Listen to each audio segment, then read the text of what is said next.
ایوبی اسی صورتحال سے ڈرتا ہے۔ شوبک جا کر یہ خاص طور پر بتانا کہ ایوبی کھلے میدان میں آمنے سامنے نہیں لڑنا چاہتا کیونکہ اس کے پاس فوج کم ہے۔ سلطان ایوبی کے کمرے سے ایسی آوازیں آئیں جیسے اجلاس ختم ہو گیا ہو اور نائبین باہر جا رہے ہیں۔ عالم اور لڑکیاں فوراً اس جگہ سرک گئیں جہاں انہیں بٹھایا گیا تھا۔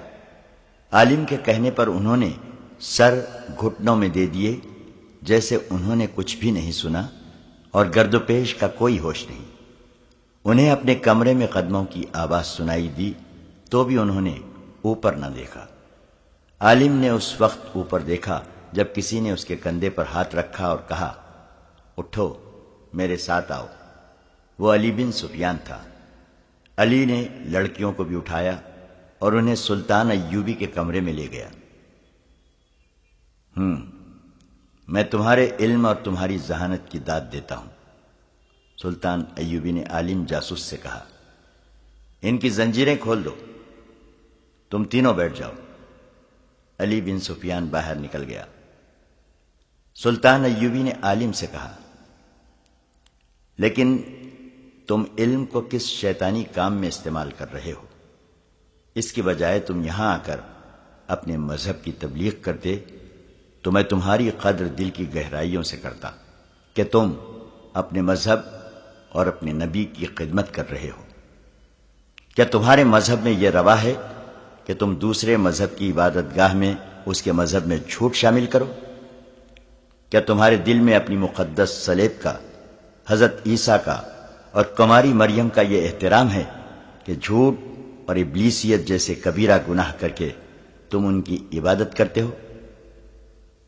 یہ جھوٹ میرے فرائض میں شامل ہے، عالم نے کہا۔ میں نے جو کچھ کیا مقدس صلیب کے لیے کیا۔ تم کہتے ہو کہ تم نے انجیل اور قرآن کا گہرا مطالعہ کیا ہے۔ سلطان ایوبی نے کہا، کیا ان دونوں میں سے کسی ایک کتاب میں بھی انسان کو اس بات کی اجازت دی گئی ہے کہ اس قسم کی نوخیز لڑکیوں کو بدکاری کی راہ پر ڈالو اور غیر مردوں کے پاس بھیج کر اپنی مطلب براری کرو؟ کیا انجیل نے تمہیں کہا ہے کہ صلیب کی خاطر اپنی قوم کی بیٹیوں کی عصمت دوسروں کے حوالے کر دو؟ کیا تم نے کسی مسلمان لڑکی کو قرآن اور اسلام کے نام پر اپنی عصمت غیر مردوں کے حوالے کرتے کبھی دیکھا ہے؟ اسلام کو میں عیسائیت کا دشمن سمجھتا ہوں، عالم نے کہا۔ مجھے جو زہر ہاتھ آئے گا اسلام کی رگوں میں ڈالوں گا۔ تم اتنے میٹھے زہر سے چند ایک مسلمانوں کے کردار کو ہلاک کر سکتے ہو، سلطان ایوبی نے کہا۔ اسلام کا تم کچھ نہیں بگاڑ سکو گے۔ اس نے لڑکیوں سے کہا، تم کس خاندان کی بیٹیاں ہو؟ معلوم ہے تمہیں؟ اپنی اصلیت جانتی ہو تو مجھے بتاؤ۔ دونوں خاموش رہیں۔ سلطان ایوبی نے کہا، تم نے اپنی پاکیزگی ختم کرا لی ہے۔ اب بھی تم کسی باعزت گھر کی قابل احترام بیویاں بن سکتی ہو۔ میں قابل احترام بیوی بننا چاہتی ہوں، ایک لڑکی نے کہا۔ کیا آپ مجھے قبول کریں گے؟ اگر نہیں تو مجھے کوئی باعزت خاوند دے دیں، میں اسلام قبول کر کے گناہوں سے توبہ کر لوں گی۔ سلطان ایوبی مسکرایا اور ذرا سوچ کر کہا، میں نہیں چاہتا کہ اس عالم کا علم جلاد کی تلوار سے خون میں ڈوب جائے، اور میں نہیں چاہتا کہ تم دونوں کی جوانی اور حسن میرے قید خانے میں گلتا سڑتا رہے۔ سنو لڑکی، تم اگر واقعی گناہوں سے توبہ کرنا چاہتی ہو تو میں تمہیں تمہارے ملک میں بھیج دیتا ہوں، لیکن وہ ملک تمہارا نہیں، ہمارا ہے۔ میں ایک نہ ایک دن اپنا ملک تمہارے بادشاہوں سے لے لوں گا۔ تم جاؤ اور کسی کی بیوی بن جاؤ۔ میں تم تینوں کو رہا کرتا ہوں۔ تینوں یوں بٹکے جیسے انہیں سوئیاں چبو دی گئی ہوں۔ اتنے میں علی بن سفیان لوہار کے ساتھ کمرے میں آیا اور تینوں کی زنجیریں کھول دی گئیں۔ سلطان نے کہا، علی، میں نے انہیں رہا کر دیا ہے۔ علی بن سفیان کا رد عمل بھی وہی تھا۔ وہ کتنی ہی دیر سلطان ایوبی کے منہ کی طرف دیکھتا رہا۔ سلطان نے کہا، انہیں 3 اونٹ دو اور 4 مسلح محافظ ساتھ بھیج دو جو گھوڑ سوار ہوں، نہایت ذہین اور دلیر محافظ جو انہیں شوبک کے قلعے میں چھوڑ کر واپس آ جائیں۔ راستے کے لیے سامان ساتھ دو اور آج ہی انہیں روانہ کر دو۔ اس نے عالم سے کہا، وہاں جا کر یہ غلط فہمی نہ پھیلا دینا کہ صلاح الدین ایوبی جاسوسوں کو بخش دیا کرتا ہے۔ میں انہیں دانے کی طرح چکی میں پیس پیس کر مارا کرتا ہوں۔ تمہیں صرف اس لیے رہا کر رہا ہوں کہ تم عالم ہو۔ تمہیں موقع دے رہا ہوں کہ علم کا روشن پہلو دیکھو، تمہاری نجات اسی میں ہے۔ سورج ابھی غروب نہیں ہوا تھا جب انہیں اونٹوں پر سوار کر کے 4 محافظوں کے ساتھ روانہ کر دیا گیا۔ محافظ خاص طور پر منتخب کیے گئے تھے۔ اس انتخاب کی 2 وجوہات تھیں۔ ایک یہ کہ راستے میں ڈاکوؤں کا خطرہ تھا، دوسری وجہ یہ کہ انہیں صلیبی کمانڈروں کے سامنے جانا تھا۔ وہ خوبرو اور وجیح تھے۔ اونٹ اور گھوڑے بھی نہایت اچھی قسم کے بھیجے گئے تھے، مگر سب حیران تھے کہ سلطان ایوبی نے یہ فیاضی کیوں کی۔ دشمن کو بخش دینا اس کا شیوا نہیں تھا۔ علی بن سفیان نے اس سے پوچھا تو اس نے اتنا ہی کہا، علی، میں نے تمہیں کہا تھا کہ میں ایک جوا کھیلنا چاہتا ہوں۔ اگر میں بازی ہار گیا تو صرف اتنا ہی نقصان ہوگا جو میں پہلے ہی اٹھا چکا ہوں کہ دشمن کے 3 جاسوس میرے ہاتھ سے نکل گئے ہیں۔ اس سے زیادہ کوئی نقصان نہیں ہوگا۔ علی بن سفیان نے اس جوے کی وضاحت چاہی، لیکن سلطان ایوبی نے اسی بات پر بات ختم کر دی کہ وقت آنے پر بتاؤں گا۔ باقی سب تو حیران تھے، مگر رہا ہونے والے خوشی سے باولے ہوئے جا رہے تھے۔ خوشی صرف رہائی کی نہیں تھی، اصل خوشی اس راز کی تھی جو وہ اپنے ساتھ لے جا رہے تھے۔ وہ قاہرہ شہر سے دور نکل گئے تھے۔ ان کے اونٹ پہلو ب پہلو جا رہے تھے۔ 2 محافظ آگے تھے اور 2 پیچھے۔ عالم نے ان سے پوچھا تھا کہ وہ ان کی زبان سمجھتے ہیں؟ چاروں اپنی زبان کے سوا اور کوئی زبان نہیں جانتے تھے۔ عالم اور لڑکیاں ان کی زبان بڑی روانی سے بولتی تھیں۔ یہ انہیں خاص طور پر سکھائی گئی تھی۔ عالم نے لڑکیوں سے اپنی زبان میں کہا، خدائے یسوع مسیح نے معجزہ دکھایا ہے۔ اس سے ظاہر ہوتا ہے کہ اسے ہمارے ساتھ پیار ہے اور اسے ہماری فتح منظور ہے۔ یہ سچے مذہب کی نشانی ہے۔ صلاح الدین ایوبی اور علی بن سفیان جیسے داناؤں کو خدا نے عقل کا ایسا اندھا کیا ہے کہ انتہائی خطرناک راز ہمارے کانوں میں ڈال کر ہمیں رہا کر دیا ہے۔ ہم اپنی فوج کو ان کا سارا منصوبہ سنائیں گے اور ہماری فوج ایوبی کو صحرا میں گھیر کر ختم کر دے گی۔ اسے کرت تک پہنچنے کی مہلت ہی نہیں ملے گی۔ مجھے امید ہے کہ ہمارے کمانڈر جنگ کو حملے تک محدود نہیں رکھیں گے۔ وہ مصر پر ضرور چڑھائی کریں گے۔ مصر فوجوں سے خالی ہوگا۔ یہ فتح بڑی آسان ہوگی۔ آپ عالم ہیں، تجربے کار ہیں، ایک لڑکی نے کہا، مگر آپ جسے معجزہ کہہ رہے ہیں وہ مجھے قطرہ دکھائی دے رہا ہے۔ قطرہ یہ 4 محافظ ہیں۔ کہیں آگے جا کر یہ ہمیں قتل کر کے واپس چلے جائیں گے؟ سلطان صلاح الدین ایوبی نے ہمارے ساتھ مذاق کیا ہے۔ جلاد کے حوالے کرنے کے بجائے ہمیں ان کے حوالے کر دیا ہے۔ یہ ہمیں جی بھر کے خراب کریں گے اور قتل کر دیں گے، اور ہم نہتے ہیں۔ عالم نے یوں کہا جیسے اس کے ذہن سے خوش فہمیاں نکل گئی ہوں۔ اس نے کہا، تم نے جو کہا ہے وہ درست ہو سکتا ہے۔ کوئی حکمران اپنے دشمن کے جاسوس کو بخش نہیں سکتا، اور مسلمان اس قدر جنس پرست ہیں کہ تم جیسی حسین لڑکیوں کو چھوڑ نہیں سکتے۔ ہمیں راتوں کو چوکنا رہنا پڑے گا۔ دوسری لڑکی نے کہا، اگر رات کو یہ سو جائیں تو انہی کے ہتھیاروں سے ختم کر دیا جائے۔ ذرا ہمت کی ضرورت ہے۔ ہمیں یہ ہمت کرنی پڑے گی، عالم نے کہا۔ یہ کام آج ہی رات ہو جائے تو اچھا ہے، صبح تک ہم بہت دور نکل جائیں گے۔ 2 محافظ آگے اور 2 پیچھے اپنی گپ شپ لگاتے چلے جا رہے تھے۔ ان کے انداز سے ظاہر ہوتا تھا جیسے انہیں معلوم ہی نہیں کہ وہ اتنی دلکش لڑکیاں ان کی تحویل میں ہیں۔ سورج غروب ہو رہا تھا۔ ایک نے عالم سے کہا کہ ہم ابھی رکیں گے نہیں، رات کا پہلا پہر چلتے گزاریں گے۔ وہ چلتے گئے اور صحرا کی رات تاریک ہوتی گئی۔ عالم اور لڑکیاں اونٹوں کو قریب کر کے محافظوں کے قتل کا منصوبہ بنا رہی تھیں۔ بہت دیر بعد ایک سرسبز سی جگہ آ گئی۔ محافظ رک گئے اور وہیں پڑاؤ کیا۔ انہوں نے کھانے کے لیے جاسوسوں کو سامان دیا اور پھر سونے کی تیاری کرنے لگے۔ جاسوسوں نے دیکھا کہ 3 محافظ لیٹ گئے تھے اور ایک ٹہل رہا تھا۔ عالم لڑکیوں کے ساتھ محافظوں سے کچھ دور لیٹا۔ ان تینوں کی نظر محافظوں پر تھی۔ وہ چوتھے محافظ کو دیکھتے رہے۔ وہ پڑاؤ کے ارد گرد ٹہلتا رہا۔ ایک کھٹکا سا ہوا اور وہ دوڑ کر ادھر گیا اور اچھی طرح دیکھ بھال کر کے آ گیا۔ تقریباً 2 گھنٹے گزر گئے۔ اس نے اپنے ایک اور ساتھی کو جگایا اور خود اس کی جگہ لیٹ گیا۔ جو جاگا تھا وہ پڑاؤ کے ارد گرد ٹہلنے لگا۔ کبھی جانوروں کے پاس جا کر انہیں دیکھتا اور کبھی سوئے ہوئے انسانوں کو دیکھتا۔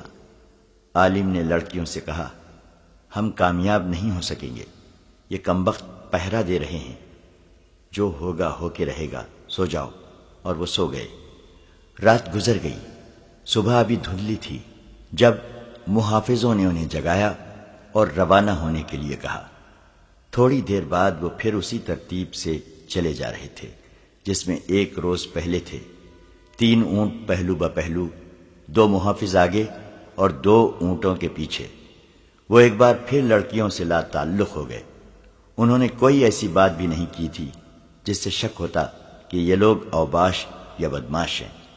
سورج ابھرتا آیا، پھر یہ قافلہ ٹیلوں کے علاقے میں داخل ہو گیا۔ مٹی اور ریت کی پہاڑیاں منحنی سی دیواروں کی طرح کھڑی تھیں۔ ان میں گلیاں تھیں اور ان پر پہاڑیوں کا سایہ تھا۔ لڑکیاں ڈرنے لگیں۔ ڈر ان کے چہروں سے ظاہر ہو رہا تھا۔ ان کی نگاہ میں یہ جگہ جرم اور قتل وغیرہ کے لیے موزوں تھی، مگر محافظ ان کی طرف دیکھ بھی نہیں رہے تھے۔ ان سے کہو کہ ہمارے ساتھ باتیں کریں، ایک لڑکی نے عالم سے کہا۔ ان کی خاموشی اور لا تعلقی مجھے ڈرا رہی ہے۔ انہیں کہو کہ ہمیں مارنا چاہتے ہیں تو فوراً مار دیں، میں موت کا انتظار نہیں کر سکتی۔ عالم خاموش رہا۔ وہ لڑکیوں کی کوئی مدد نہیں کر سکتا تھا۔ وہ تینوں ان محافظوں کے رحم و کرم پر تھے۔ سورج سر پر آ گیا تو وہ ان ٹیلوں کے اندر ایسی جگہ رک گئے جہاں ریت کی سلوں والے ٹیلے تھے اور اوپر جا کر آگے کو جھکے ہوئے۔ ان کے سائے میں انہوں نے قیام کیا۔ کھانے کے دوران عالم نے محافظوں سے پوچھا، تم لوگ ہمارے ساتھ باتیں کیوں نہیں کرتے؟ جو باتیں ہمارے فرض میں شامل نہیں وہ ہم نہیں کیا کرتے۔ محافظوں کے کمانڈر نے جواب دیا اور پوچھا، اگر تم لوگ کوئی خاص بات کرنا چاہتے ہو تو ہم سنیں گے اور جواب دیں گے۔ کیا تمہیں معلوم ہے کہ ہم کون ہیں؟ عالم نے پوچھا۔ تم تینوں جاسوس ہو، محافظ نے جواب دیا۔ یہ لڑکیاں بدکار ہیں، یہ ان آدمیوں کے استعمال کے لیے ہیں جنہیں تم لوگ ہمارے خلاف استعمال کرنا چاہتے ہو۔ امیر مصر صلاح الدین ایوبی، اللہ اس کے نیک ارادوں میں برکت دے، اس نے تمہیں معلوم نہیں کیوں بخش دیا ہے۔ ہمیں حکم ملا ہے کہ تمہیں قلعے شوبک میں چھوڑ آئیں۔ تم امانت ہو، تم نے یہ بات مجھ سے کیوں پوچھی ہے؟ تمہارے ساتھ باتیں کرنے کو جی چاہ رہا تھا، عالم نے جواب دیا۔ اتنا لمبا سفر اس لا تعلقی اور بیگانگی سے بڑا کٹھن ہو رہا ہے، ہمارے ساتھ باتیں کرتے چلو۔ ہم سفر ہیں، محافظ نے کہا، لیکن ہماری منزلیں جدا ہیں۔ 2 روز بعد ہم جدا ہو جائیں گے۔ عالم جاسوس نے جیسے محافظ کا جواب سنا ہی نہ ہو۔ اس کی آنکھیں کسی دور کی چیز کو دیکھ رہی تھیں۔ وہ صحرا سے اچھی طرح واقف تھا، صحرا کے قطروں سے واقف تھا۔ اس کی آنکھیں حیرت اور غالباً ڈر سے پھٹی جا رہی تھی۔ محافظ نے اس کی طرف دیکھا جس طرف عالم دیکھ رہا تھا۔ محافظ کی بھی آنکھیں کھل گئیں۔ کوئی 200 گز دور ایک بلند جگہ 2 اونٹ کھڑے تھے۔ ان پر 2 آدمی سوار تھے جن کے چہروں اور سروں پر پگڑیاں لپٹی ہوئی تھیں۔ اونٹوں کی ٹانگیں نظر نہیں آ رہی تھیں، وہ بلندی کے پیچھے تھیں۔ سوار خاموشی سے کھڑے محافظوں اور جاسوسوں کے قافلے کو دیکھ رہے تھے۔ ان کا انداز اور لباس بتا رہا تھا کہ وہ کون ہیں۔ جانتے ہو یہ کون ہیں؟ محافظوں کے کمانڈر نے عالم سے پوچھا۔ صحرائی ڈاکو، عالم نے جواب دیا۔ معلوم نہیں کتنے ہوں گے، دیکھا جائے گا، محافظ نے کہا۔ اس نے اٹھتے ہوئے اپنے ایک ساتھی سے کہا، میرے ساتھ آؤ۔ وہ دونوں گھوڑوں پر سوار ہو کر ڈاکوؤں کی طرف چلے گئے۔ ان کے پاس تلواروں کے علاوہ برچھیاں بھی تھیں۔ انہیں اپنی طرف آتا دیکھ کر شتر سوار بلندی کے پیچھے غائب ہو گئے۔ دو محافظ جو پیچھے رہ گئے تھے قریب کے ٹیلے پر چڑھ گئے۔ عالم نے لڑکیوں سے کہا، میرا خیال ہے تمہارا خدشہ صحیح ثابت ہو رہا ہے، یہ ڈاکو نہیں، یہ صلاح الدین ایوبی کے بھیجے ہوئے آدمی معلوم ہوتے ہیں، ورنہ یہ محافظ اتنی دلیری سے ان کی طرف نہ چلے جاتے۔ ایوبی تم دونوں کو بہت زیادہ ذلیل کرانا چاہتا ہے، میرے لیے تو موت لکھی ہوئی ہے، تمہیں بڑی خوفناک سزا دی جائے گی۔ اس کا مطلب یہ ہے کہ ہم آزاد نہیں، ایک لڑکی نے کہا۔ ہم ابھی تک قیدی ہیں، یہی معلوم ہوتا ہے، دوسری لڑکی نے کہا۔ دونوں محافظ واپس آ گئے، ان کے ساتھی اور جاسوس ان کے ارد گرد جمع ہو گئے۔ محافظوں کا کمانڈر جس کا نام حدید تھا انہیں بتانے لگا، وہ صحرائی قزاق ہیں، ہم ان سے مل آئے ہیں، ان کی تعداد معلوم نہیں ہو سکی، یہ دونوں جو ہمیں دیکھ رہے تھے کہتے ہیں کہ صبح سے ہمارا پیچھا کر رہے ہیں۔ انہوں نے مجھے کہا ہے کہ تم فوج کے آدمی اور مسلمان معلوم ہوتے ہو، لیکن یہ لڑکیاں مسلمان نہیں، یہ دونوں لڑکیاں ہمارے حوالے کر دو، ہم تمہیں پریشان نہیں کریں گے۔ میں نے انہیں کہا ہے کہ یہ لڑکیاں کسی بھی مذہب کی ہوں، ہمارے پاس امانت ہیں، ہم جیتے جی تمہارے حوالے نہیں کریں گے۔ وہ مجھے سمجھانے کی کوشش کرتے رہے کہ ہم اپنی جانیں ضائع نہ کریں۔ میں انہیں کہہ آیا ہوں کہ پہلے ہماری جانیں ضائع کرو، پھر لڑکیوں کو لے جانا۔ اس نے عالم اور لڑکیوں سے پوچھا، تم کوئی ہتھیار استعمال کر سکتے ہو؟ ان لڑکیوں کو ہر ایک ہتھیار چلانے کی تربیت دی گئی تھی۔ عالم نے کہا، تمہارے پاس برچھیاں ہیں، تلواریں بھی ہیں اور تیر کمان بھی ہیں، ان میں سے ایک ایک ہتھیار ہمیں دے دو۔ ابھی نہیں، حدید نے سوچ کر کہا، میں قبل از وقت تمہیں ہتھیار نہیں دے سکتا، اگر ڈاکوؤں سے ٹکر ہو گئی تو اس وقت دے دوں گا۔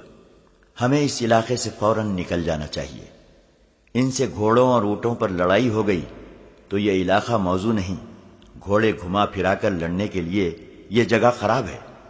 وہ فوراً وہاں سے چل پڑے۔ محافظوں نے کمانیں ہاتھوں میں لے لی اور ترکش کھول دیے۔ حدید آگے تھا، اسے اس کے ساتھی نے کہا، ان جاسوسوں کو ہتھیار دینا ٹھیک نہیں، آخر ہمارے دشمن ہیں، ہو سکتا ہے کہ ڈاکوؤں کے ساتھ مل کر ہمیں مار ڈالیں۔ عالم لڑکیوں سے کہہ رہا تھا، ان لوگوں کی نیت ٹھیک نہیں، انہوں نے ہمیں ہتھیار دینے سے انکار کر دیا ہے، ڈاکو ان کے اپنے آدمی ہیں، یہ تم دونوں کو ان کے حوالے کر دیں گے اور مجھے مروا دیں گے۔ دونوں کو ایک دوسرے پر بھروسہ نہیں تھا اور دونوں پر ڈاکوؤں کا ڈر سوار ہو گیا تھا۔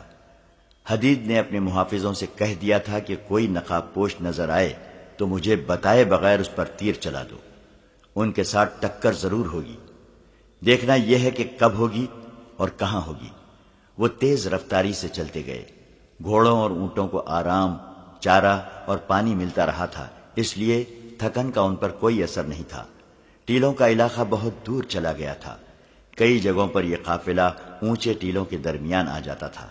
حدید کو ڈر یہ تھا کہ ڈاکو اوپر سے تیر نہ برسا دیں۔ اس نے گھوڑوں کو ایڑ لگانے کو کہا اور جاسوسوں سے کہا کہ وہ بھی اونٹوں کو گھوڑوں کی رفتار پر کر لیں اور اوپر کو دیکھتے رہیں۔ وہ اس علاقے سے نکل گئے، کوئی ڈاکو نظر نہیں آیا۔ سورج نیچے جانے لگا تھا۔ ایک بار دور دو اونٹ اسی سمت پر جاتے نظر آئے جدھر یہ قافلہ جا رہا تھا۔ قافلہ چلتا رہا، راستے میں ایک جگہ پانی مل گیا، انہوں نے جانوروں کو پانی پلایا، خود بھی پیا اور چل پڑے۔ سورج نیچے جاتا رہا اور افق کے پیچھے چلا گیا۔ شام تاریک ہوئی تو حدید نے قافلے کو روک لیا، کہنے لگا، یہ جگہ لڑائی کے لیے اچھی ہے کیونکہ ارد گرد کوئی رکاوٹ نہیں۔ اس نے گھوڑوں کی زینیں کھولی نہیں تاکہ ضرورت کے وقت گھوڑے تیار ملے۔ اونٹوں کو بٹھا دیا گیا۔ کھانا کھا کر حدید نے لڑکیوں کو اپنے درمیان لٹایا اور انہیں کہا کہ وہ ہوشیار رہیں۔ محافظوں سے کہا کہ وہ کمانیں تیار رکھیں، سوئیں نہیں، لیٹے رہیں۔ اسے یقین تھا کہ رات کو حملہ ضرور ہوگا۔ رات آدھی گزر گئی، صحرا پرسکون اور خاموش رہا۔ پھر اچانک ان کے گرد سیاہ بھوتوں جیسے بڑے بڑے سائے دوڑنے لگے۔ اونٹوں کے قدموں کی دھمک دھمک سنائی دے رہی تھی اور زمین ہل رہی تھی۔ اونٹوں کی تعداد 10 سے زیادہ معلوم ہوتی تھی۔ ان پر ایک ایک سوار تھا۔ وہ محافظوں وغیرہ کو دہشت زدہ کرنے کے لیے ان کے ارد گرد اونٹوں کو دوڑا رہے تھے۔ 3-4 چکر پورے کر کے ایک نے للکارا، لڑکیاں ہمارے حوالے کر دو، تم سے کچھ اور لیے بغیر ہم چلے جائیں گے۔ اس کے جواب میں حدید نے لیٹے لیٹے پہلا تیر چلایا۔ جسے تیر لگا اس کی بڑی زور کی آواز سنائی دی۔ دوسرے محافظوں نے بھی لیٹے لیٹے ایک ایک تیر چلایا۔ 2 اونٹ بل بلا کر بے قابو ہو گئے۔ حدید نے لڑکیوں سے کہا، بھاگنا نہیں، ہمارے ساتھ رہنا۔ شتر سواروں میں سے کسی نے کہا، ٹوٹ پڑو، کسی کو زندہ نہ چھوڑو، لڑکیوں کو اٹھا لو۔ صحرا کی رات اتنی شفاف ہوتی ہے کہ چاندنی نہ ہو تو بھی کچھ دور تک نظر آ جاتا ہے۔ شتر سوار اونٹوں سے کود آئے، پھر تلواریں اور برچھیاں ٹکرانے کا اور دونوں فریقوں کی للکار کا شور رات کا جگر چاک کرنے لگا۔ کسی کو ایک دوسرے کا ہوش نہ رہا۔ حدید اور محافظ نے لڑکیوں کو اس طرح اپنے درمیان کر لیا تھا کہ محافظوں کی پیٹیں لڑکیوں کی طرف تھیں۔ لڑکیوں نے کئی بار کہا کہ ہمیں بھی کچھ دو۔ حدید نے کہا، میری تلوار نکال لو۔ وہ خود برچھی سے لڑ رہا تھا۔ ایک لڑکی نے اس کی نیام سے تلوار نکال لی اور دونوں محافظوں کے درمیان سے نکل گئی۔ حدید نے اس سے کہا، ہم سے جدا نہ ہونا لڑکی۔ ڈاکوؤں کو زیادہ ہلہ لڑکیوں پر تھا۔ عالم کی کوئی آواز نہ سنائی دی۔ یہ معرکہ بہت دیر لڑا جاتا رہا۔ آدمی بکھرتے چلے گئے، محافظ ایک دوسرے کو پکارتے رہے، پھر ان کی پکار ختم ہو گئی۔ معرکے کا شور بھی کم ہوتا گیا۔ حدید نے اپنے ساتھیوں کو پکارا لیکن اسے کوئی جواب نہیں مل رہا تھا۔ اسے ایک لڑکی کی آواز سنائی دی، وہ اسے پکار رہی تھی۔ اس کے ساتھ ہی ایک گھوڑے کی سرپٹ دوڑنے کی آواز سنائی دی۔ حدید سمجھ گیا کہ کوئی ڈاکو ایک لڑکی کو اونٹ کی بجائے کسی محافظ کے گھوڑے پر ڈال کر لے گیا ہے۔ وہ دوڑ کر ایک گھوڑے تک پہنچا۔ زین کسی ہوئی تھی۔ وہ گھوڑے پر سوار ہوا اور بھاگنے والے گھوڑے کے ٹاپوں کی آوازوں پر تعاقب میں گیا۔ دوسری لڑکی کے متعلق اسے معلوم نہ تھا کہ کہاں ہے۔ اس نے گھوڑے کو ایڑ لگائی۔ صحرا میں کوئی رکاوٹ، کوئی ندی نالا نہیں تھا۔ گھوڑا ہوا سے باتیں کرنے لگا۔ اگلا گھوڑا بھی اچھی نسل کا تھا۔ فرق یہ کہ اس گھوڑے پر 2 سوار تھے۔ کوئی 1 میل بعد حدید کو اگلے گھوڑے کا سایہ نظر آنے لگا۔ اس نے تعاقب جاری رکھا۔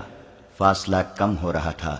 حدید نے محسوس کیا کہ اس کے پیچھے بھی ایک گھوڑا آ رہا ہے جس کا سوار محافظ بھی ہو سکتا تھا، ڈاکو بھی۔ اس نے گھوم کر دیکھا، پچھلا گھوڑا قریب آ گیا تھا۔ حدید نے پکارا، کون ہو؟ اسے جواب نہ ملا۔ اس نے تعاقب جاری رکھا اور گھوڑے کو اور زیادہ تیز کرنے کی کوشش کرنے لگا۔ اگلا گھوڑا سیدھا جا رہا تھا۔ اس کی باگ شاید لڑکی کے ہاتھ میں آ گئی تھی، کیونکہ حدید دیکھ رہا تھا کہ وہ گھوڑا دائیں بائیں ہو رہا ہے اور اس کی رفتار بھی گھٹتی جا رہی ہے۔ وہ اس تک پہنچ گیا۔ اس کے پاس برچھی تھی۔ اس نے اگلے سوار کے پہلو پر جا کر برچھی کا وار کیا، لیکن وہ گھوڑا ایک طرف ہو گیا۔ سوار تو بچ گیا، برچھی گھوڑے کو لگی۔ حدید نے گھوڑا روکا اور گھمایا۔ دوسرا سوار بھی گھوڑے کو گھمانے کی کوشش کر رہا تھا، لیکن لڑکی جو اس کے آگے بیٹھی تھی باگیں ادھر ادھر کر کے گھوڑے کا رخ صحیح نہیں ہونے دیتی تھی۔ حدید نے لڑکی کو پکارا تو لڑکی اور زیادہ دلیر ہو گئی۔ سوار لڑکی کو ساتھ لیے گھوڑے سے کود گیا اور اس نے اپنے گھوڑے کو ڈھال بنا لیا۔ حدید اپنے گھوڑے کو گھما گھما کر لاتا، مگر جدھر سے بھی وار کرنے آتا ڈاکو لڑکی کو ساتھ لیے اپنے گھوڑے کی اوٹ میں ہو جاتا۔ آخر حدید گھوڑے سے اتر آیا۔ اتنے میں دوسرا سوار بھی آ گیا۔ وہ محافظ نہیں ڈاکو تھا۔ وہ بھی گھوڑے سے اتر آیا۔ حدید نے اسے للکارا، لڑکی کو نہیں لے جا سکو گے۔ ایک ڈاکو نے لڑکی کو دبوچے رکھا اور دوسرا حدید سے لڑنے لگا۔ لڑکی کے پاس اب تلوار نہیں تھی۔ دوسرے ڈاکو نے لڑکی کو چھوڑ دیا اور وہ حدید پر ٹوٹ پڑا۔ حدید نے لڑکی کو پکار کر کہا، تم گھوڑے پر بیٹھو اور شوبک کی طرف نکل جاؤ، میں ان دونوں کو تمہارے پیچھے نہیں آنے دوں گا۔ مگر لڑکی وہیں کھڑی رہی۔ حدید نے دونوں کا خوب مقابلہ کیا۔ ڈاکوؤں نے اس سے بار بار کہا، ایک لڑکی کے لیے اپنی جان مت گماؤ۔ حدید نے ہر بار یہی جواب دیا، پہلے میری جان لو پھر لڑکی کو لے جانا۔ اور اس نے کئی بار لڑکی سے کہا، تم یہاں کیوں کھڑی ہو؟ بھاگو یہاں سے۔ آخر لڑکی نے کہا تمہیں چھوڑ کر نہیں جاؤں گی۔ حدید زخمی ہونے لگا۔ اس نے ایک بار پھر لڑکی سے کہا دیکھو میں زخمی ہو گیا ہوں، میرے مرنے سے پہلے نکل جاؤ۔ ایک ڈاکو لڑکی کی طرف گھوما۔ حدید کو موقع مل گیا، اس نے برچی اس کے پہلو میں اتار دی، لیکن اس وقت دوسرے ڈاکو کی تلوار اس کے کندھے پر لگی۔ لڑکی نے ایک ڈاکو کو گرتے دیکھ لیا، اس نے دوڑ کر اس کی تلوار لے لی اور پیچھے سے آ کر دوسرے ڈاکو کی پیٹھ میں برچھی کی طرح اتار دی۔ وہ سنبھلنے لگا تو آگے سے حدید کی برچھی اس کے سینے میں اتر گئی۔ وہ ڈاکو بھی ختم ہو گیا، مگر اس کے ساتھ ہی حدید بھی کھڑا رہنے کے قابل نہ رہا۔ لڑکی نے اسے سہارا دیا تو اس نے کہا تم ٹھیک ہو نا؟ مجھے چھوڑو، گھوڑے پر بیٹھو اور فوراً شوبک کو روانہ ہو جاؤ، اللہ تمہیں خیریت سے پہنچا دے گا۔ شوبک دور نہیں، اپنے ساتھیوں کی طرف نہ جانا، وہاں شاید کوئی زندہ نہیں ہوگا۔ زخم کہاں کہاں ہیں؟ لڑکی نے اس سے پوچھا۔ مجھے مرنے دو لڑکی، حدید نے کہا، تم نکل جاؤ، خدا کے لیے میرا فرض تم خود ہی پورا کر دو، کہیں ایسا نہ ہو کہ کوئی اور قزاق ادھر آ نکلے۔ لڑکی کی غلط فہمی اور شکوک رفع ہو چکے تھے، وہ سمجھ گئی تھی کہ اس شخص نے اس کی خاطر جان خطرے میں ڈالی ہے۔ اس نے اسے اکیلا چھوڑنے سے صاف انکار کر دیا۔ دوڑ کر گئی، گھوڑے کی زین کے ساتھ بندھی ہوئی پانی کی چھاگل کھول لائی اور حدید کے منہ کے ساتھ لگا دی۔ اسے پانی پلا کر چھاگل گھوڑے کے ساتھ باندھ دی اور اس سے پوچھنے لگی کہ اس کے زخم کہاں ہیں۔ حدید نے اسے زخم بتائے تو اس نے اپنے کپڑے پھاڑے اور کچھ ٹکڑے حدید کے لباس سے پھاڑے، انہیں پانی میں بھگو کر اس کو حدید کے زخموں پر باندھ دیا۔ اسے اس کام کی ٹریننگ دی گئی تھی۔ اس نے حدید کو سہارا دے کر اٹھایا اور گھوڑے تک لے گئی۔ بڑی مشکل سے اسے گھوڑے پر بٹھایا، خود دوسرے گھوڑے پر بیٹھنے لگی تو حدید نے کہا میں اکیلا گھوڑے پر نہیں بیٹھ سکوں گا، وہاں 3 گھوڑے تھے۔ لڑکی نے یہ دانشمندی کی کہ گھوڑے ضائع کرنے مناسب نہ سمجھے۔ دونوں گھوڑوں کی باگیں ایک گھوڑے کی زین کے پیچھے باندھ دی اور خود حدید کے پیچھے سوار ہو گئی۔ اس نے حدید کی پیٹھ اپنے سینے سے لگا لی اور اس کا سر اپنے کاندھے پر ڈال لیا۔ شوبک کی سمت بتا سکتے ہو؟ لڑکی نے پوچھا۔ حدید نے آسمان کی طرف دیکھا، ستارے دیکھے اور ایک طرف اشارہ کر کے کہا اس رخ کو چلو۔ پھر اس نے کہا میں شاید زندہ نہیں رہ سکوں گا، خون نکل رہا ہے، جہاں کہیں میری جان نکل جائے مجھے وہیں دفن کر دینا، اور اگر تمہیں میری نیت پر کوئی شبہ تھا تو وہ دل سے نکال کر مجھے بخش دینا، میں نے امانت میں خیانت نہیں کی۔ خدا تمہیں زندہ اور سلامت اپنے ٹھکانے پر پہنچا دے۔ گھوڑا چلا جا رہا تھا اور رات گزرتی جا رہی تھی۔ صبح طلوع ہوئی تو حدید نیم بے ہوشی کی حالت میں تھا اور اپنے آپ کو ہوش میں رکھنے کی سر توڑ کوشش کر رہا تھا۔ اس کا خون رک گیا تھا، لیکن زیادہ تر خون بہہ جانے سے اس کا جسم بے جان ہو گیا تھا۔ لڑکی نے اسے چھوٹے سے نخلستان میں اتارا، اسے پانی پلایا، گوڑوں کے ساتھ کچھ کھانے کی چیزیں بندھی ہوئی تھیں، وہ حدید کو کھلائی۔ اس سے اس کا دماغ صاف ہونے لگا۔ اسے پہلے خیال یہ آیا کہ پہلے وہ اس لڑکی کا محافظ تھا، اب وہ اس کا قیدی ہے۔ لڑکی نے اسے لٹا دیا۔ وہ رات بھر گھوڑے پہ سوار رہے تھے۔ کچھ دیر کے آرام کے بعد حدید کا جسم ٹھکانے آ گیا۔ اس نے لڑکی سے کہا شوبک دور نہیں ہے، شاید 1 دن کی مسافت ہے، تم ایک اور گھوڑا لو اور اسے بھگاتی لے جاؤ، جلدی پہنچ جاؤ گی، میں واپس چلا جاؤں گا۔ تم زندہ واپس نہیں پہنچ سکو گی، لڑکی نے کہا۔ اگر یہیں سے واپس جانا ہے تو مجھے ساتھ لے چلو، تم نے مجھے اکیلا نہیں چھوڑا، میں بھی تمہیں اکیلا نہیں چھوڑوں گی۔ میں مرد ہوں، حدید نے کہا، میرا دل نہیں مان رہا ہے کہ ایک لڑکی میری حفاظت کرے، اس سے بہتر ہے کہ میں مر جاؤں۔ میں ان معمولی سی لڑکیوں میں سے نہیں ہوں جو گھروں میں پڑی رہتی ہیں، لڑکی نے کہا، اور جو مرد کی حفاظت کے بغیر ایک قدم نہیں چل سکتی۔ مجھے ایک فوجی مرد سمجھو، فرق صرف یہ ہے کہ میرا ہتھیار میری خوبصورتی، میری جوانی اور میری چرب زبانی ہے۔ میں تمہاری طرح سختیاں برداشت کر سکتی ہوں، میں شوبک تک پیدل پہنچ سکتی ہوں، میں تمہارے جذبے کی قدر کرتا ہوں، حدید نے کہا۔ ڈاکو ہم دونوں کو کتنا قریب لے آئے ہیں، مگر ہم ایک دوسرے کے دشمن ہیں۔ تم میرے ملک کی بنیادیں ہلانے کی کوشش کر رہی ہو اور ایک دن میں تمہارے ملک پر حملہ کرنے آؤں گا، لیکن اس وقت میری دوستی قبول کر لو۔ لڑکی نے کہا، دشمنی کی باتیں اس وقت سوچیں گے جب تم تندرست ہو کر اپنے ملک میں چلے جاؤ گے۔ اس نے حدید کی گردن کے نیچے بازو کر کے اسے اٹھایا۔ حدید اب اٹھ سکتا تھا۔ وہ اٹھا اور آہستہ آہستہ چلتا گھوڑے تک پہنچ گیا۔ لڑکی نے اس کا پاؤں اٹھا کر رکاب میں رکھا اور اسے سہارا دے کر گھوڑے پر سوار کر دیا۔ لڑکی بھی اسی گھوڑے پر سوار ہونے لگی تو حدید نے ہاتھ آگے کر کے اسے روک دیا اور کہا، تم اب دوسرے گھوڑے پر بیٹھو، میں اکیلا سواری کر سکوں گا، اس کے باوجود میں اسی گھوڑے پر بیٹھوں گی۔ لڑکی نے کہا، تمہیں اپنے ساتھ لگائے رکھوں گی۔ حدید کی ضد کے باوجود لڑکی اس کے پیچھے سوار ہو گئی اور جب ایک بازو اس کے سینے پر رکھ کر اسے اپنے ساتھ لگانے لگی تو حدید نے مزاحمت کرتے ہوئے کہا، مجھے ذرا اپنے سہارے بیٹھنے دو۔ لڑکی نے اسے زبردستی اپنے ساتھ لگا کر اس کا سر اپنے کندھے پر ڈال لیا۔ اس نے حدید سے پوچھا، میں جانتی ہوں تم مجھے بدکار لڑکی سمجھ کر مجھ سے دور رہنے کی کوشش کر رہے ہو۔ نہیں، حدید نے کہا، میں تمہیں صرف لڑکی سمجھ کر دور رہنے کی کوشش کر رہا ہوں۔ اگر تمہیں اپنے قریب کرنے کی خواہش ہوتی تو 2 راتیں تم بے بسی کی حالت میں میری قید میں رہی ہو۔ میں تمہیں اپنی لونڈی بنا سکتا تھا، لیکن میں نے اپنے اوپر شیطان کا غلبہ ہونے نہیں دیا تھا۔ اب تو مجھے ایسا محسوس ہوتا ہے جیسے میں امانت میں خیانت کر رہا ہوں۔ میرے اندر گناہ کا احساس پیدا ہو رہا ہے۔ تم پتھر تو نہیں ہو؟ لڑکی نے اس سے پوچھا۔ مجھے تو جس مرد نے دیکھا ہے بھوکی نظروں سے دیکھا ہے۔ میں نے صرف اتنی سی قیمت دے کر تمہاری قوم کے 2 مومنوں کا ایمان خرید لیا تھا۔ کتنی قیمت؟ حدید نے پوچھا۔ صرف اتنی سی کہ انہیں پاس بٹھایا اور سر اپنے کندھے پر رکھ لیا تھا۔ ان کے پاس ایمان تھا ہی نہیں، حدید نے کہا۔ جو کچھ بھی تھا، لڑکی نے کہا، وہ میں نے ان سے لے لیا تھا۔ اس کی جگہ ان کے دلوں میں اپنی قوم کے خلاف غداری ڈال دی تھی۔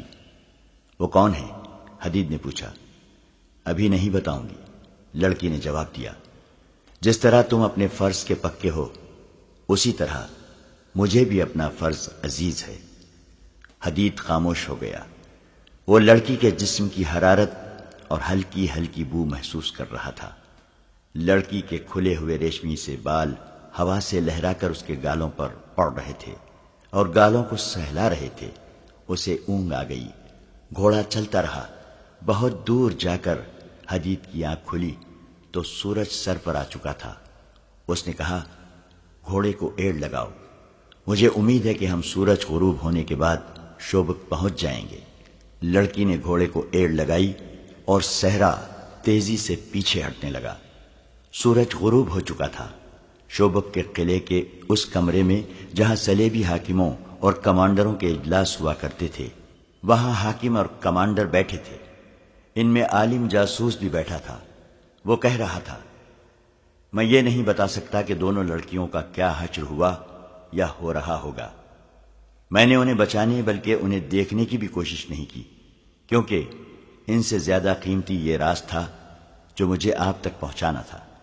جیسا کہ میں آپ کو بتا چکا ہوں کہ ڈاکوؤں نے حملہ کیا تو میں موقع دیکھ کر ایک طرف ہو گیا اور ایک گھوڑے تک پہنچ گیا۔ ایک تو میری رہائی ایک معجزہ ہے، دوسرا معجزہ یہ ہوا کہ میں اتنے خون ریز معرکے میں صاف بچ کر نکل آیا۔ کوئی بھی میرے پیچھے نہیں آیا۔ میرا خیال ہے کہ وہ ڈاکو نہیں تھے، سلطان صلاح الدین ایوبی کے بھیجے ہوئے آدمی تھے۔ میں یہ نہیں بتا سکتا کہ اس نے ہم تینوں کو خود سزائے موت کیوں نہ دی اور لڑکیوں کو خراب کرانے کا یہ طریقہ کیوں اختیار کیا۔ یہ ایک ڈھونگ تھا۔ لڑکیاں اب ان لوگوں کے قبضے میں ہوں گی اور ظالمانہ اذیتیں برداشت کر رہی ہوں گی۔ انہیں چھڑانے کا ہم کوئی طریقہ نہیں سوچ سکتے۔ ایک صلیبی حاکم نے کہا، یہ قربانیاں تو دینی پڑتی ہیں، ہمارے پاس لڑکیوں کی کمی نہیں، ہمارا یہ طریقہ کامیاب ہے، اسے جاری رکھنے کے لیے اور لڑکیاں تیار کرو۔ سب آ گئے ہیں، اب وہ راز بتاؤ جو تم اپنے ساتھ لائے ہو۔ عالم جاسوس انہیں سنا چکا تھا کہ وہ قاہرہ کی ایک مسجد سے کس طرح گرفتار ہوا تھا، قید خانے میں اس کے ساتھ اور لڑکیوں کے ساتھ کیا سلوک ہوا، اور سلطان ایوبی نے انہیں کس طرح خلاف توقع رہا کیا۔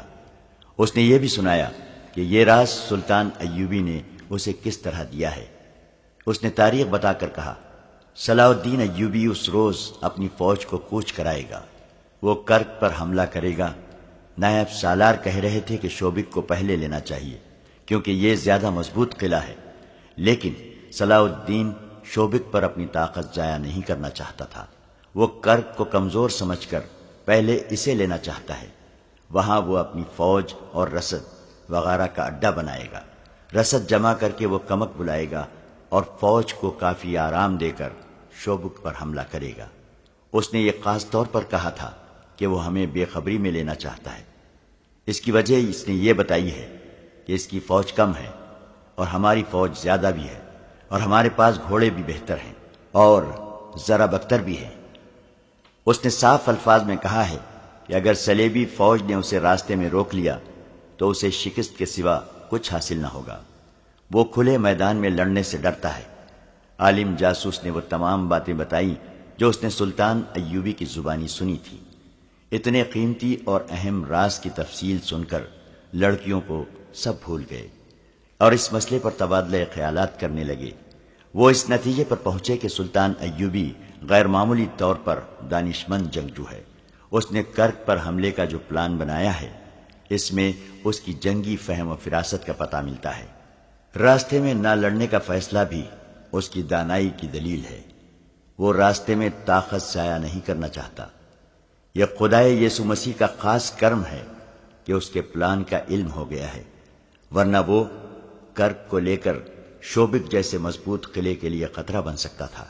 انہوں نے اسی وقت سلطان ایوبی کے پلان کے مطابق اپنی فوجوں کی نقل و حرکت اور دفاع کا پلان بنانا شروع کر دیا۔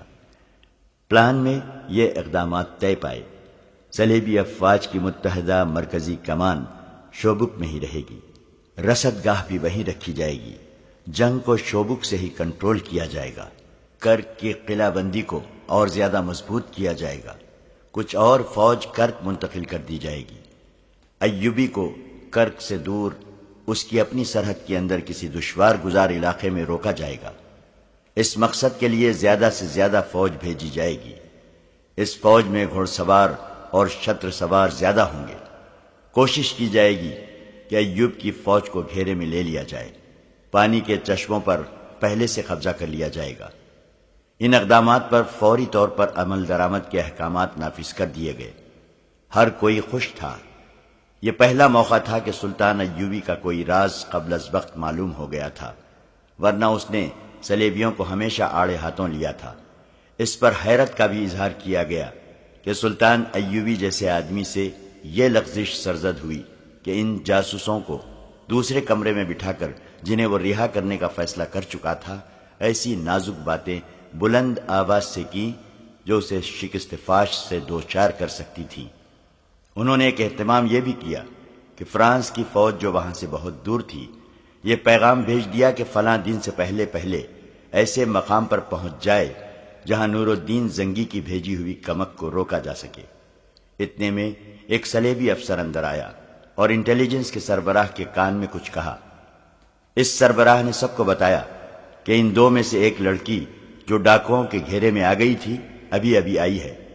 اطلاع ملی ہے کہ اس کے ساتھ ایک زخمی مسلمان محافظ ہے۔ عالم جاسوس سب سے پہلے کمرے سے نکل گیا۔ اس کے پیچھے دوسرے لوگ بھی باہر چلے گئے۔ حدید کو لڑکی نے برآمدے میں لٹا دیا تھا اور خود اس کے پاس بیٹھی تھی۔ گھوڑے کی اتنی لمبی سواری اور تیز رفتاری نے حدید کے زخم کھول دیے تھے۔ اس کا خون جو صبح بند ہو گیا تھا پھر بہنے لگا تھا اور اس پر غشی تاری ہوئی جا رہی تھی۔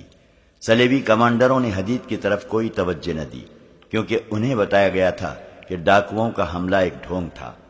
انہوں نے لڑکی کو ہاتھوں ہاتھ لیا اور اسے اندر چلنے کو کہا۔ وہ بڑی قیمتی لڑکی تھی، لیکن اس نے اس وقت تک اندر جانے کا ارادہ ملتوی کر دیا جب تک حدید کی مرہم پٹی نہیں ہو جاتی۔ انٹیلیجنس کا سربراہ ہرمن نام کا جرمن تھا۔ اس نے لڑکی کو پرے لے جا کر کہا، کس صاحب کے بچے کو تم مرہم پٹی کرانا چاہتی ہو؟ یہ تو تمہاری قسمت اچھی تھی کہ بچ کر آ گئی ہو، ورنہ یہ درندے تمہیں ان وحشیوں کے حوالے کرنا چاہتے تھے جو ڈاکو بن کر آئے تھے۔ یہ جھوٹ ہے، لڑکی نے جھنجھلا کر کہا۔ پہلے ہمیں بھی یہی شک تھا، لیکن اس شخص نے میرے سارے شکوک رفع کر دیے ہیں۔ اس نے 2 ڈاکوؤں کو ہلاک کر کے مجھے بچایا ہے۔ اس نے ہرمن کو سارا واقعہ سنا دیا اور یہ بھی بتایا کہ یہ شخص اسے بار بار کہتا تھا کہ مجھے یہیں مرنے دو اور تم چلی جاؤ۔ سلیبیوں کے دلوں میں مسلمانوں کے خلاف نفرت اتنی گہری اتری ہوئی تھی کہ اتنے زیادہ افسروں میں سے کسی ایک نے بھی نہیں کہا کہ اس زخمی کی مرہم پٹی کرو۔ عالم جاسوس تک اس کی طرف توجہ نہ کی۔ لڑکی ان کے ساتھ اندر نہیں جا رہی تھی۔ آخر کسی نے کہا کہ زخمی کو کمرے میں لے چلو اور فوراً مرہم پٹی کرو۔ اسے اٹھوا کر لے گئے اور لڑکی اپنے افسروں کے ساتھ چلی گئی۔ اسے کہا گیا کہ وہ بیان کرے کہ کس طرح زندہ بچی ہے۔ اس نے پوری تفصیل سنا دی۔ اس دوران اس کے لیے وہیں کھانا اور شراب آ گئی۔ اس نے کہا، اگر زخمی کو کھانا کھلایا جا چکا ہے تو میں کھاؤں گی، میں ذرا اسے دیکھ آؤں۔ وہ جانے کے لیے اٹھی۔ ذرا ٹھہرو لوزینہ، ہرمن نے اسے بڑے رعب سے کہا، تم دوسری بار سلیب کی فوج کے احکامات کی خلاف ورزی کر رہی ہو۔ پہلے تمہیں اندر چلنے کو کہا گیا تو تم نے یہ کہہ کر انکار کر دیا کہ پہلے زخمی کو اٹھاؤ۔ اب تم بلا اجازت اور بدتمیزی سے باہر جا رہی ہو۔ یہ سب سلیبی فوج کے اعلی حکام ہیں اور یہاں 2 سلیبی حکمران بھی بیٹھے ہیں۔ جانتی ہو اس حکم عدولی اور بدتمیزی کی کیا سزا ہے؟ 10 سال سزائے قید۔ اور جب تم یہ حکم عدولی دشمن کے ایک معمولی سے عہدیدار کی خاطر کر رہی ہو تو تمہیں سزائے موت بھی دی جا سکتی ہے۔ کیا سلیبی حکمران اور کمانڈر اس انسان کو اس کا صلہ نہیں دیں گے کہ اس نے ایک ان کی تجربے کار جاسوسہ کی جان اپنی جان خطرے میں ڈال کر بچائی ہے؟ لڑکی نے کہا، میں جانتی ہوں کہ وہ میرے دشمن کی فوج کا عہدیدار ہے، لیکن میں اسے دشمن اس وقت کہوں گی جب وہ اپنی فوج میں واپس چلا جائے گا۔ دشمن ہر حال میں ہر جگہ دشمن ہے۔ ایک سلیبی کمانڈر نے چلا کر کہا، فلسطین میں ہم نے کتنے مسلمانوں کو زندہ رہنے دیا ہے، ان کی نسل ہم کیوں ختم کر رہے ہیں؟ اس لیے کہ وہ ہمارے دشمن ہیں، بلکہ اس لیے کہ وہ ہمارے مذہب کے دشمن ہیں۔ دنیا پر صرف سلیب کی حکمرانی ہوگی۔ ایک زخمی مسلمان ہمارے لیے کوئی حیثیت نہیں رکھتا۔ بیٹھ جاؤ۔ لڑکی بیٹھ گئی۔ اس کی آنکھوں میں آنسو آ گئے۔ اگلی صبح سے شوبک میں ایک نئی سرگرمی شروع ہو گئی۔ یہ فوجی نوعیت کی سرگرمی تھی۔ شوبک شہر کے لوگ اس سرگرمی سے بے نیاز اپنے کام کاج میں مصروف ہوتے جا رہے تھے۔ قلعے سے فوجیں نکل رہی تھیں، سامان بھی ادھر ادھر کیا جا رہا تھا۔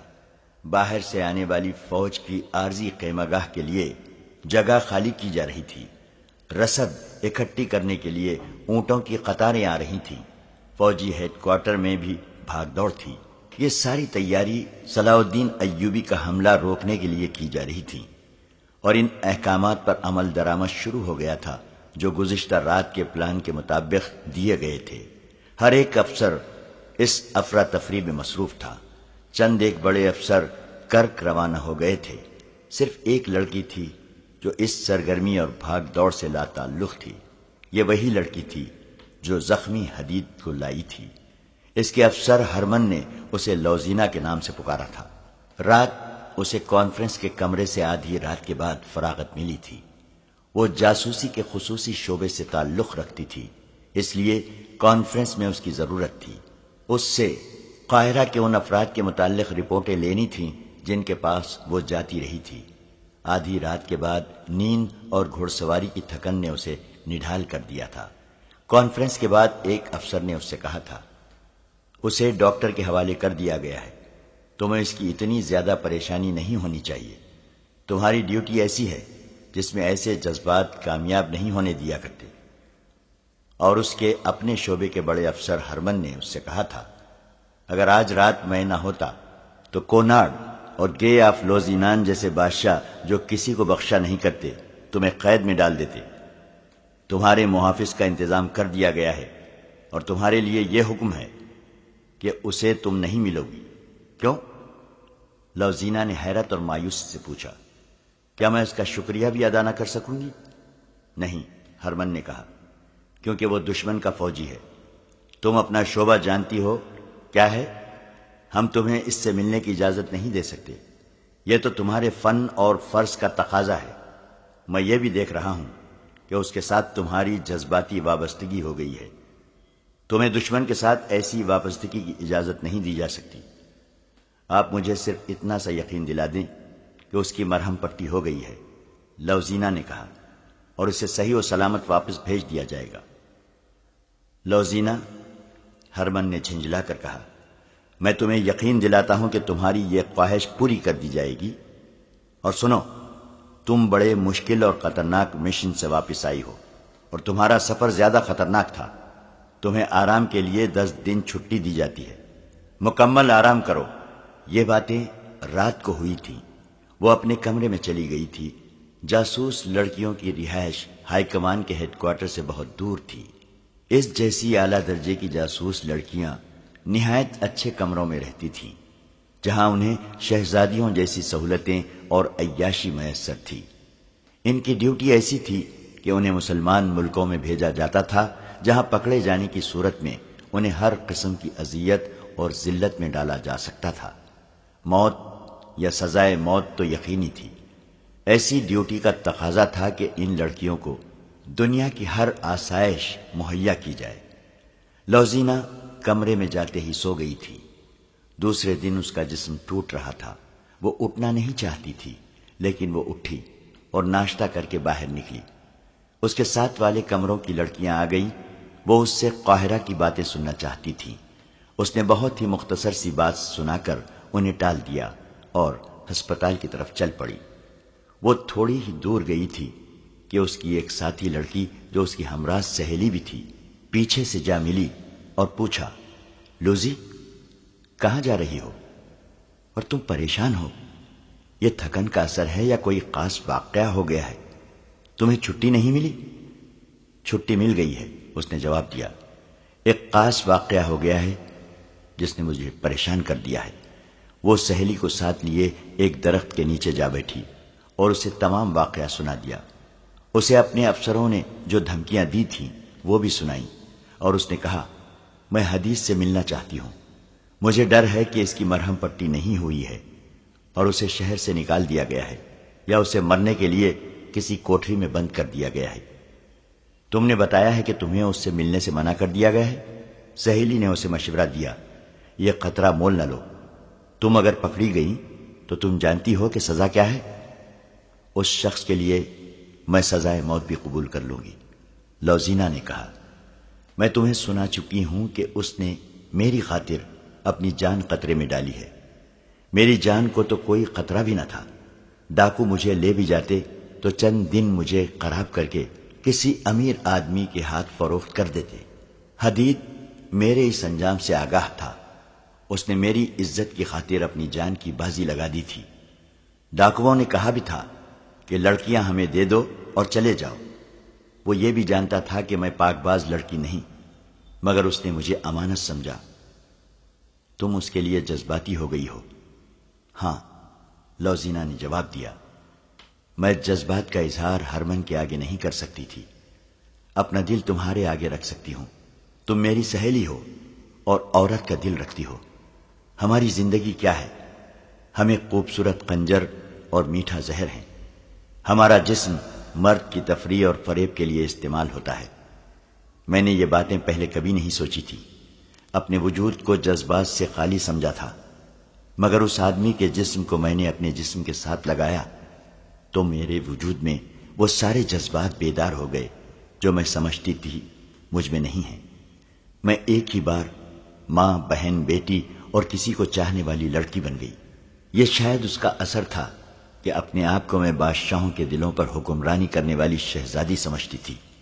مجھ میں اتنی تخریب کاری ڈالی گئی ہے کہ جابر حکمرانوں کو بھی انگلیوں پر نچا سکتی ہوں، مگر ڈاکوؤں نے مجھے بکنے والی چیز بنا دیا۔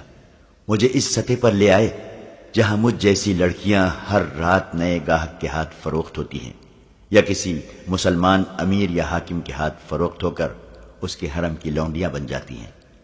اس آدمی نے، جس کا نام حدید ہے، مجھے اس سطح سے اوپر اٹھا لیا۔ اس سے پہلے میں اس کی قیدی تھی۔ اس نے مجھے اس قابل بھی نہیں سمجھا کہ مجھے تفریح کا ذریعہ بناتا۔ وہ ایسا کر سکتا تھا۔ اس نے مجھے نظر انداز کیا، پھر اس نے جب میری عزت کو بچانے کے لیے اپنا جسم کٹوا لیا تو میں نے بے قابو ہو کر اسے اپنے سینے سے لگا لیا اور اس سطح کی لڑکی بن گئی جس سے مجھے گرا دیا گیا ہے۔ مجھے صلاح الدین ایوبی کی بات یاد آئی۔ اس نے مجھے کہا تھا کہ تم کسی باعزت آدمی کے ساتھ شادی کیوں نہیں کر لیتی؟ میں نے دل میں کہا تھا کہ یہ مسلمان احمق ہے۔ میں اب محسوس کر رہی ہوں کہ ہمارے دشمن نے کتنی عظیم بات کہی تھی۔ میں تمہیں صاف بتا دیتی ہوں کہ میں اب جاسوسی نہیں کر سکوں گی۔ میرے دماغ میں بچپن سے جو سبق ڈالے گئے تھے وہ صحرا کی خوفناک رات نے، ڈاکوؤں کے قطرے نے اور حدید کے جسم کی حرارت اور اس کے خون کی بو نے زائل کر دیے ہیں۔ تم اتنی لمبی بات نہ کرتی تو بھی میں جان گئی تھی کہ تم کیا محسوس کر رہی ہو، اس کی سہیلی نے کہا۔ لیکن میں حقیقت سے آگاہ کرنا ضروری سمجھتی ہوں۔ اسے چلے جانا ہے، تم اس کے ساتھ نہیں جا سکو گی۔ وہ اگر یہاں تکلیف میں ہے تو حکم ہے کہ تم اسے مل نہیں سکتی۔ اگر پکڑی گئی تو اپنے ساتھ اسے بھی مرواؤ گی۔ تو تم میری مدد کرو۔ لوزینہ نے منت کی، یہ معلوم کرو کہ وہ کہاں ہے۔ مجھے صرف یہ معلوم ہو جائے کہ وہ ٹھیک ہے اور تندرستی کی حالت میں چلا گیا ہے تو میرے دل کو چین آ جائے گا۔ ہاں، سہیلی نے کہا، میں یہ کام کر سکتی ہوں۔ تم کمرے میں چلی جاؤ۔ وہ کمرے میں چلی گئی اور اس کی سہیلی کسی اور طرف نکل گئی۔ قاہرہ میں بھی فوجوں میں بہت سرگرمی تھی۔ فوج کو جنگی مشقیں کرائی جا رہی تھیں۔ چند ایک دستے الگ کر لیے گئے تھے۔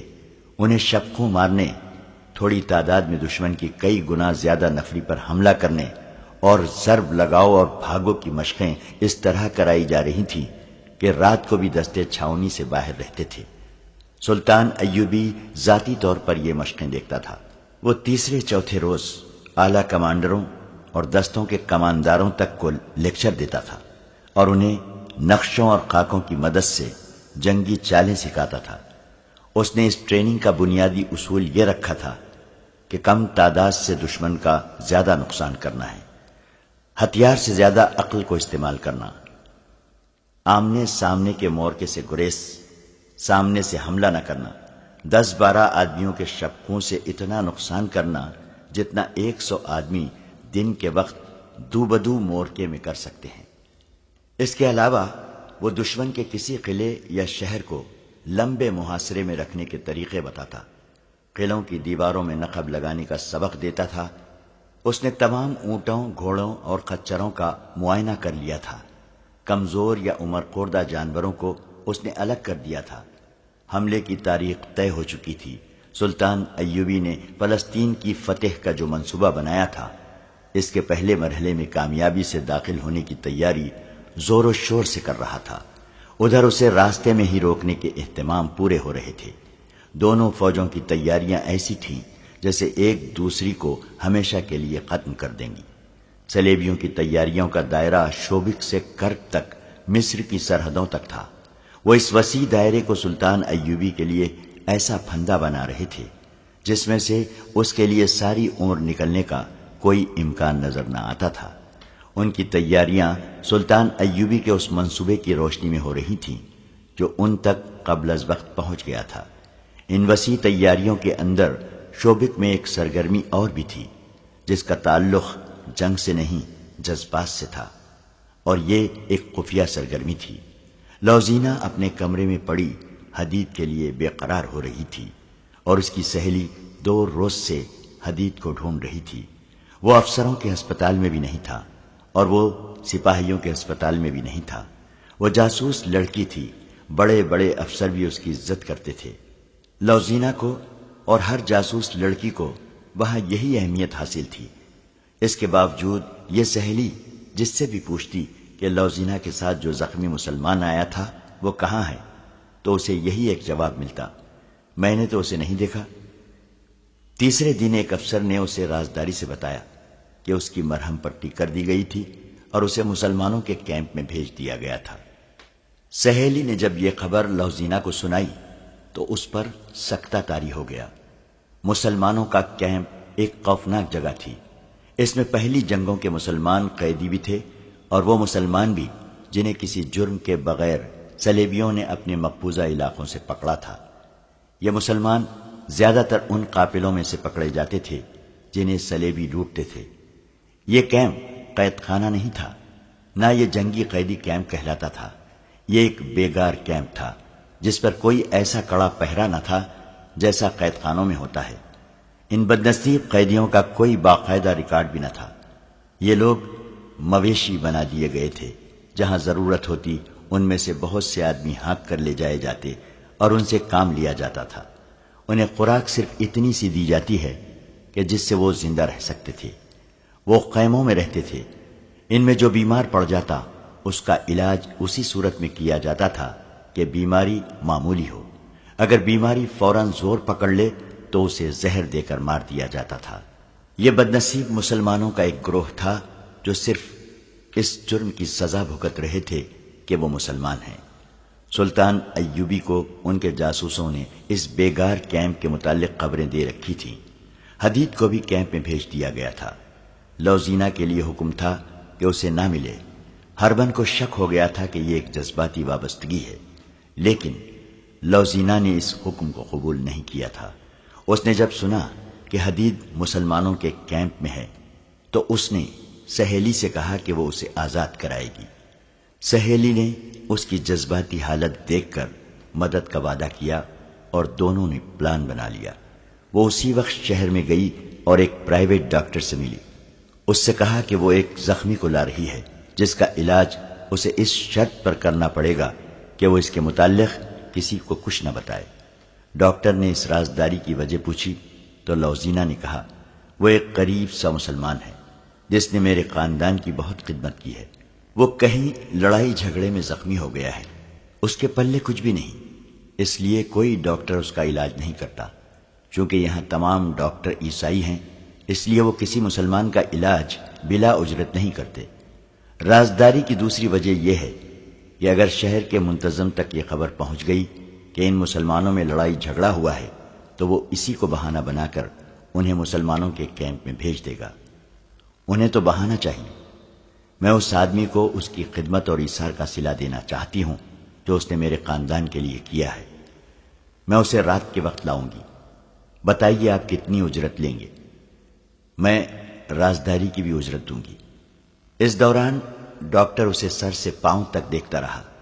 لوزینہ نے اسے یہ نہیں بتایا تھا کہ وہ کون ہے، یہی بتایا تھا کہ وہ ایک معزز گھرانے کی لڑکی ہے۔ لڑکی کا غیر معمولی حسن دیکھ کر ڈاکٹر جو اجرت لینا چاہتا تھا اسے وہ زبان پر نہیں لا رہا تھا۔ لوزینہ اس میدان اور اس فن کی ماہر تھی۔ وہ مردوں کی نظریں پہچانتی تھی۔ اس نے اپنے فن کو استعمال کیا تو ڈاکٹر موم ہو گیا۔ لوزینہ نے سونے کے 4 سکے اس کے آگے رکھ دیے، اور جب ڈاکٹر نے اس کا ہاتھ اپنے ہاتھ میں لے کر کہا کہ تم سے زیادہ قیمتی کوئی سکہ نہیں، تو لوزینہ نے مخصوص مسکراہٹ سے کہا، آپ جو قیمت مانگیں گے دے دوں گی، میرا کام کر دیں۔ ڈاکٹر یہ تو سمجھ گیا کہ معاملہ خطرناک اور پراسرار معلوم ہوتا ہے، لیکن لوزینہ کو دیکھ کر اس نے خطرہ قبول کر لیا اور کہا، لے آؤ، آج رات، کل رات، جب چاہو لے آؤ۔ اگر میں سویا ہوا ہوں تو مجھے جگا لینا۔ اس نے ایک ہاتھ میں سونے کے سکے اور دوسرے ہاتھ میں لوزینہ کا ہاتھ پکڑ لیا۔ اس مہم کا سب سے زیادہ نازک اور پرخطر مسئلہ تو یہ تھا کہ حدید کو کیمپ سے نکالا کس طرح جائے۔ رات کو وہاں پہرا برائے نام ہوتا تھا۔ ان بدنصیب قیدیوں میں بھاگنے کی سکتی نہیں تھی۔ صبح سورج نکلنے سے پہلے انہیں مشقت پر لگایا جاتا اور سورج غروب ہونے کے بعد کیمپ میں لایا جاتا۔ ان کی تعداد 1500 کے لگ بھگ تھی۔ لوزینہ کی سہیلی نے کیمپ کے متعلق کچھ معلومات حاصل کر لی، جن میں ایک یہ بھی تھی کہ زخمی اور بیمار قیدیوں کو معمولی سی ایک ڈسپنسری میں ہر روز بھیجا جاتا ہے۔ ان کے ساتھ صرف ایک پہرے دار ہوتا ہے۔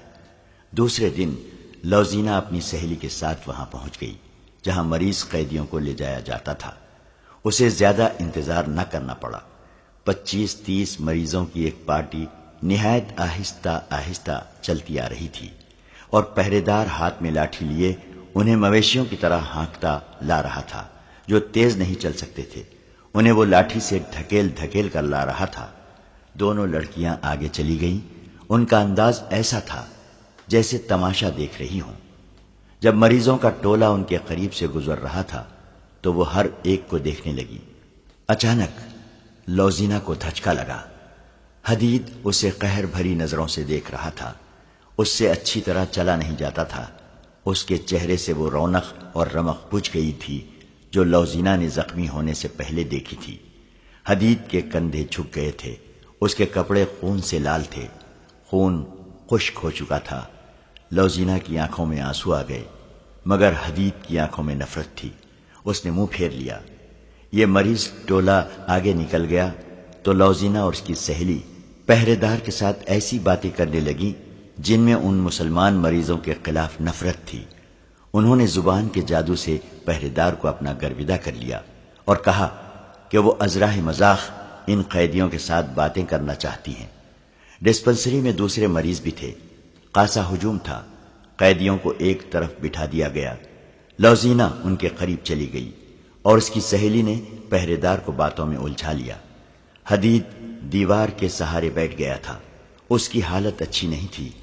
لوزینہ نے آنکھ کے اشارے سے اسے پرے بلایا. وہ جب اس کے قریب گیا تو لوزینہ نے آہستہ سے اسے کہا، مجھے حکم ملا ہے کہ تم سے کبھی نہ ملوں. بیٹھ جاؤ. ہم یہ ظاہر نہیں ہونے دیں گے کہ ہم باتیں کر رہے ہیں. میں لعنت بھیجتا ہوں تم پر اور تمہارے حکم دینے والوں پر. حدید نے نحیف سی اور غضبناک آواز میں کہا، میں نے تمہیں کسی سلے کے لالچ میں ڈاکوؤں سے نہیں بچایا تھا. وہ میرا فرض تھا. کیا تم فرض ادا کرنے والوں کے ساتھ یہ سلوک کرتے ہو؟ چپ رہو حدید. لوزینہ نے رندھائی ہوئی آواز میں کہا، یہ باتیں بعد میں ہوں گی. مجھے بتاؤ کہ رات تم کس جگہ ہوتے ہو. آج رات تمہیں وہاں سے نکلنا ہے. حدید اس سے بات بھی نہیں کرنا چاہتا تھا.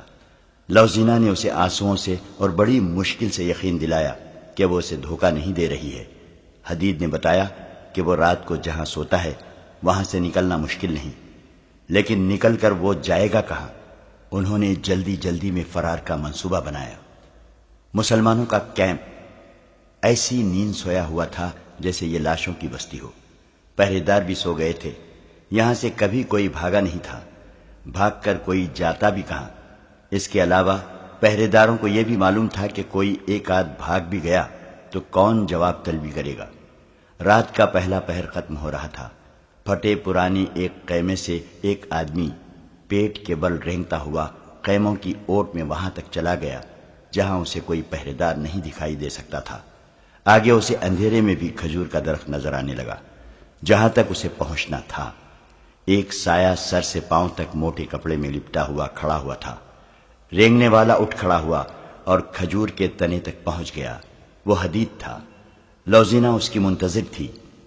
تیز چل سکو گے؟ لوزینہ نے پوچھا. کوشش کروں گا، حدید نے جواب دیا. وہ کیمپ سے دور نکل گئے. آگے وسیع علاقہ غیر آباد تھا. مشکل یہ تھی کہ حدید تیز نہیں چل سکتا تھا.